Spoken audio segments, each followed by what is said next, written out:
said 2.5 years ago, 3 years ago, maybe even a year ago, that they would never be on Snapchat, that was stupid, and now have a Snapchat account? Raise your hands. Raise it high, higher.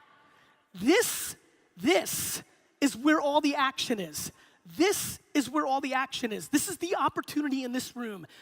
But we continue to downplay. We continue to downplay the upside because we fear the risk of being on there and wasting time. If you have not achieved what you want to professionally or in life, time is the #1 thing you've got. You need to deploy as much of that as humanly possible. That is the asset. When you have not achieved the things that you want to happen in life, and it is because of time that you haven't wanted to put into these platforms or worlds, that is a massive mistake. It's the one asset you have. Not everybody in this room has money.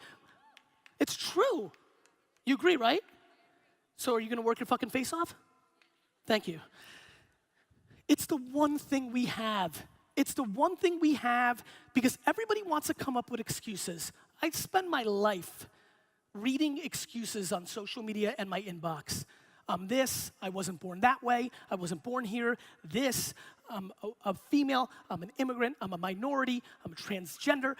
Excuses. Reality, by the way, I truly believe those are disadvantages. I'm not naive to the shortcomings of this country. The problem is, nobody cares. The market doesn't care. So we sit and we dwell, and that's what do you think we've been doing for the last month? And what we're gonna do tomorrow morning, we're gonna dwell and complain, and that's utter defense instead of going on the offense. And so we spend unbelievable amounts of time dwelling and wasting our time on dumb shit. Like, people literally email me and say, you're so lucky, and I wish this was happening to me. And then the third tweet or the third Instagram post is, awesome Saturday, stayed home and watched an entire season of fucking Game of Thrones. We need to start understanding how big this opportunity is because for everybody in this room, you will sit back in 20, 30 years and regret if you didn't execute in this era. And by the way, I don't want to hear that this is for 20 and 30-year-olds. 40, 50, 60, 70.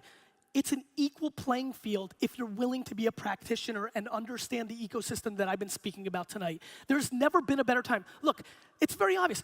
These kind of characters, there was no respect for 20-year-olds in the business world 20 years ago when I came out. But now because of technology, there's a lot of organizations that absolutely respect 20 and 30-year-olds. Also, what is happening is I'm spending so much time with 40 to 60-year-old executives who are dwelling and are upset and tell me dumb shit like, but Gary, I didn't grow up with this shit.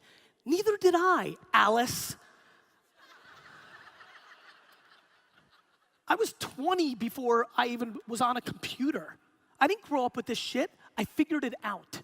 And so I sit there and see completely capable operators that have made it happen for the last 20, 30 years being crippled by, I don't understand how Snapchat works. It's so confusing. We're just filled with excuses. We are. People are just losing their hunger. And then, by the way, let me get really mad for 2 seconds with my fancy rich friends. The thing that I'm completely blown away by, that I had no idea was going on in capitalism and meritocracy, is once you get rich, you actually try to spend your dollars to create laws that allow you not to work and still hold on to your money. 100%, right? I mean, I'm blown away by this. You were benefited because in your 20s to 60, for 40 years, you grinded and out-executed somebody, and you were able to make lots of money. But now that you're tired, and you're finished, and you're older, and don't want to put in the work, you don't want the next young buck to come along and eat your lunch. That's not how capitalism works. It's true. It's just not. And so we have all these trends, and we have the great fortune of living in an era where things have been really good for a very long time. And so I walk around the world, and I told my wife, Lizzie, I'm like, Lizzie, listen to me. I don't care, clearly, because I was such a shit student, what the kids do at school, but please, they can't be in programs where we give away 7th place trophies. I have no idea who wins the election tonight, but we need to fucking ban 7th place trophies in America. And so we have all these macro situations going on, and not to mention, for a lot of people here under 30, you haven't been in the game during an economic downturn because things have been very cushy for the last 7 years, where if you're 23 years old and you have an idea, your company's miraculously worth $4 million. And so we're living in a very intriguing time, and I think that the passion and the angst and the energy that I bring tonight are predicated on a couple of tried and true things. Number one, if you're not making long-term decisions, you will be vulnerable. The market's changing very quickly, and anybody who's looking for short-term stuff gets short-term stuff and then gets hurt in the long term. Things like Airbnb. Guys, Airbnb shouldn't have been invented by Brian and Joe. Airbnb should have been invented by Marriott, but Marriott is looking short-term and isn't creating business models to put themselves out of business. Uber should have not been created by Garrett and they should have not been created by Garrett and Travis. They should have been created by the guy or girl that owned the most medallions in New York City, or by Greyhound. If you sit here tonight and you're doing well, you're in danger, because there's somebody young and hungry that has the internet, which is a platform that creates a zero cost to get into the game, that's coming after your shit. So if you don't do what I do, which is wake up every single morning, and try to put yourself out of business, somebody else is gonna do it for you. It is much more fun, my friends, to put yourself out of business than have somebody else do it for you. And so please, if you're cushy, who's cushy? Raise your hand if shit's going real well. Jesus Christ. 3 people raised their hand. I think you need to shut down this fucking, you're doing good? Awesome, man. What was that? I was like, you doing good? You're like, yeah, we're doing okay. Yeah, always. So you've got to understand, the only thing that's interesting to me, and the only thing I always say that basically my career is predicated much more similar to Mariano Rivera than anything else that I can think of. If you're a baseball fan, he was a very good closer for the New York Yankees, where basically his entire career was predicated on one pitch. He had one pitch for 17 years, and nobody could hit it. And that's basically my business career. I've got one pitch, which is the following. I know what you're gonna do before you know you're gonna do it. It's the thing that I was gifted with, just like if you can sing, just like you can shoot. I've always had the intuition.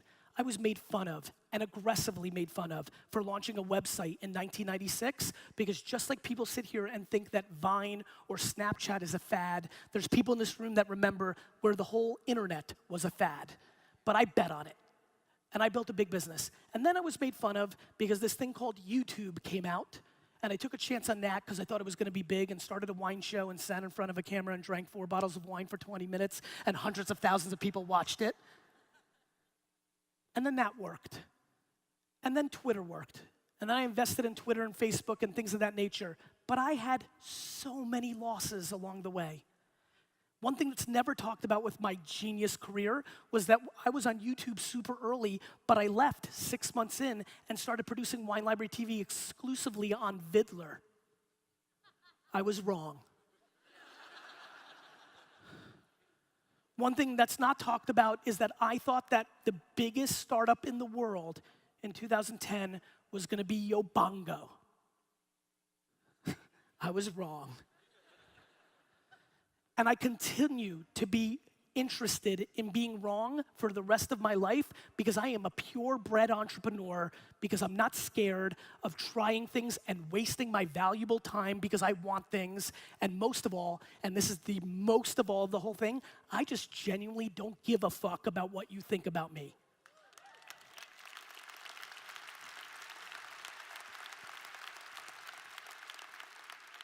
Balanced with, I really care about what everybody says about me.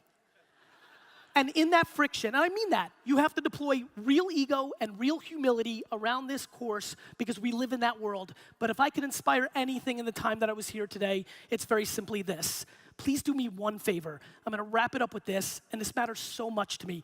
Please, whatever it takes, call your grandmother, go to your great-grandfather's burial spot, go back to the old country, go to a shelter, do something.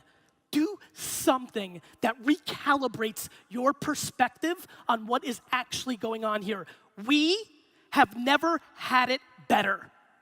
My friends, I'm gonna leave you with a very interesting data point. You guys like data? Who likes data? Great, let me give you some fucking data. More people in America will die from a coconut falling out of a tree and hitting you on the head and killing you than terrorism. Yeah. I see you tentative like, is he fucking serious? I'm dead fucking serious.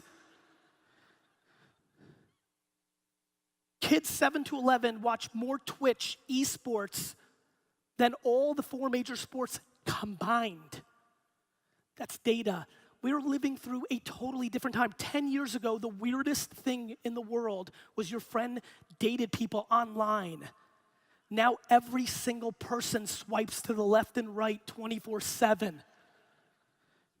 And so the trends in our society have changed. And either you're gonna sit here and binary, this is a black and white conversation, either you're gonna leave here and understand how fucking awesome it is, and you're gonna take full advantage of it and be a winner, or you're gonna sit and dwell on all the negatives of it and be a losing player. It's just the truth. It's not complicated. It's not fun for me to say, I don't want you to lose. I desperately want you to win, but this is on you. Nobody else is in control. There are people who deal with things like the loss of their children or real diseases. We're sitting and dwelling about not getting enough likes on fucking Instagram. We're sitting and dwelling about forces that don't really have impact on us. It is time that this collective room and our space understands this is the greatest golden era of not only business, but life, and you really, and I mean really, need to fucking grab it. Thank you. Thank you.